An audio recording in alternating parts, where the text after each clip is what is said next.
नमस्कार दोस्तों, आज सुनेंगे शबरी की कहानी। शबरी एक आदिवासी भील पुत्री थी।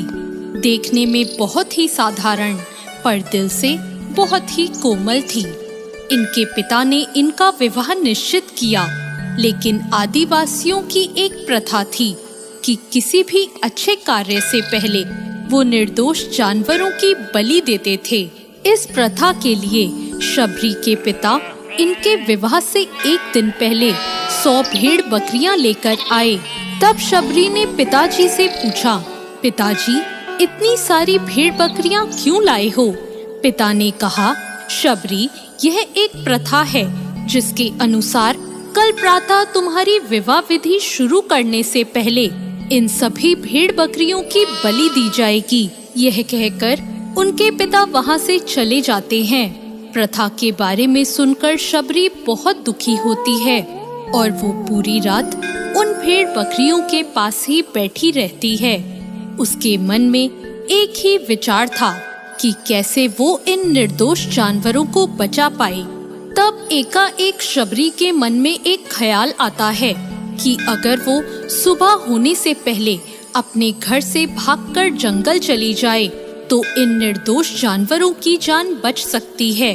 शबरी भली भांति जानती थी कि अगर वो इस तरह एक बार घर से जाएगी तो कभी भी उसे घर वापस आने का मौका नहीं मिलेगा।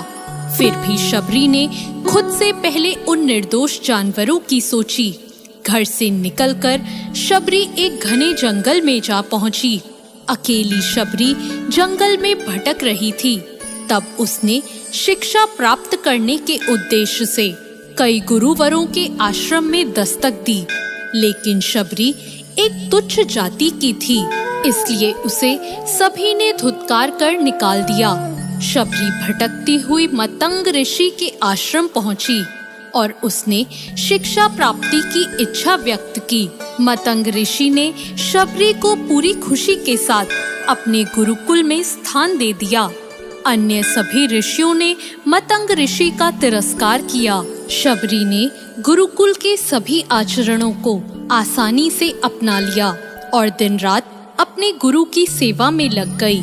शबरी जतन से शिक्षा ग्रहण करने के साथ साथ आश्रम की सफाई, गौशाला की देखरेख, दूध दोहना जैसे कार्य, सभी गुरुकुल वासियों के लिए भोजन बनाने के कार्य में भी लग गई। कई वर्ष बीत गए। मतंग ऋषि शबरी की गुरु भक्ति से बहुत प्रसन्न हुए।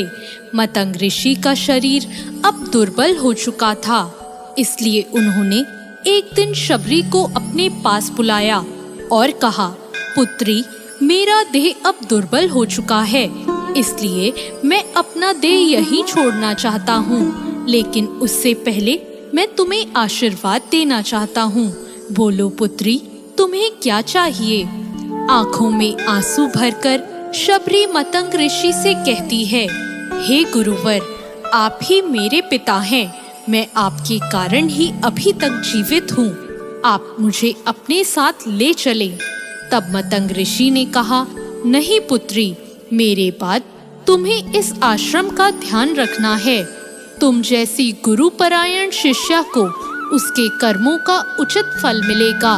एक दिन भगवान राम तुमसे यहाँ मिलने आएंगे और उस दिन तुम्हारा उद्धार होगा और तुम्हें मोक्ष की प्राप्ति होगी। इतना कहकर मतंग ऋषि अपनी देह त्याग देते हैं। उसी दिन से शबरी हर रोज उठकर बाग जाती, ढेर सारे फल इकट्ठा करती, सुंदर फूलों से आश्रम सजाती, क्योंकि उसे भगवान राम के आने का कोई निश्चित दिन नहीं पता था। उसे केवल अपने गुरुवर की बात पर यकीन था, इसलिए वो रोज श्री राम के इंतजार में समय बिता रही थी। एक दिन शबरी आश्रम के पास के तालाब में जल लेने गई। वहीं पास में एक ऋषि तपस्या में लीन थे।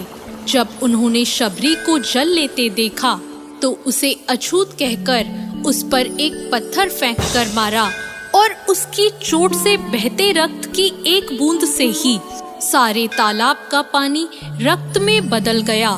यह देखकर वह संत शबरी को बुरा भला कहकर पापी पापी कहकर चिल्लाने लगे।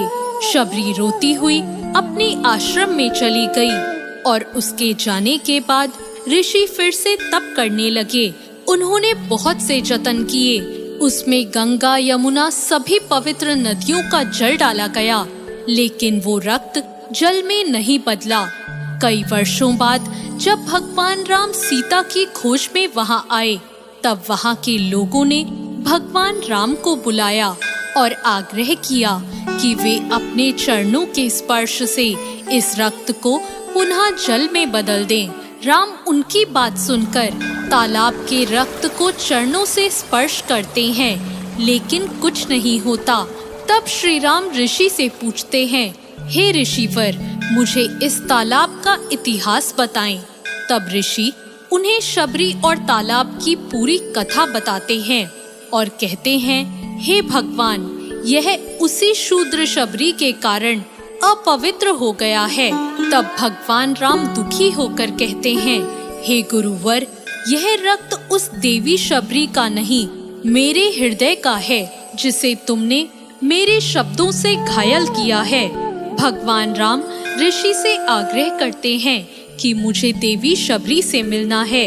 तभी शबरी को बुलावा भेजा जाता है। राम का नाम सुनते ही शबरी दौड़ी चली आती है। राम, मेरे प्रभु कहती हुई जब वो तालाब के पास पहुंचती है, तब उसके पैरों की धूल उस तालाब में चली जाती है और तालाब का सारा रक्त फिर से जल में बदल जाता है। तब भगवान राम कहते हैं, देखिए गुरुवर, आपके कहने पर मैंने सब किया, लेकिन यह रक्त भक्त शबरी के पैरों की धूल से ही जल में बदल गया। शबरी जैसे ही भगवान राम को देखती है, उनके चरणों को पकड़ लेती है और अपने साथ अपने आश्रम में लाती है। उस दिन भी शबरी रोज की तरह अपना आश्रम फूलों से सजाती है और बाग से चक चक कर सबसे मीठे बेर अपने प्रभु श्री राम के लिए चुनती है। वो पूरे उत्साह के साथ अपने प्रभु राम का स्वागत करती है और बड़े प्रेम से उन्हें अपने झूठे बेर परोसती है। भगवान राम भी बड़े प्रेम से उसे खाने के लिए उठते हैं। तब उनके साथ गए लक्ष्मण उन्हें रोककर कहते हैं, भ्राता, ये बेर झूठे हैं। तब राम कहते हैं, लक्ष्मण, ये बेर झूठे नहीं, सबसे मीठे हैं, क्योंकि इनमें प्रेम है और प्रभु श्री राम बहुत ही प्रेम से उन बेरों को खाते हैं। मतंग ऋषि का कथन सत्य होता है और देवी शबरी को मोक्ष की प्राप्ति होती है। इस तरह भगवान राम शबरी के राम कहलाए। तो दोस्तों, कैसी लगी आपको आज की ये कहानी?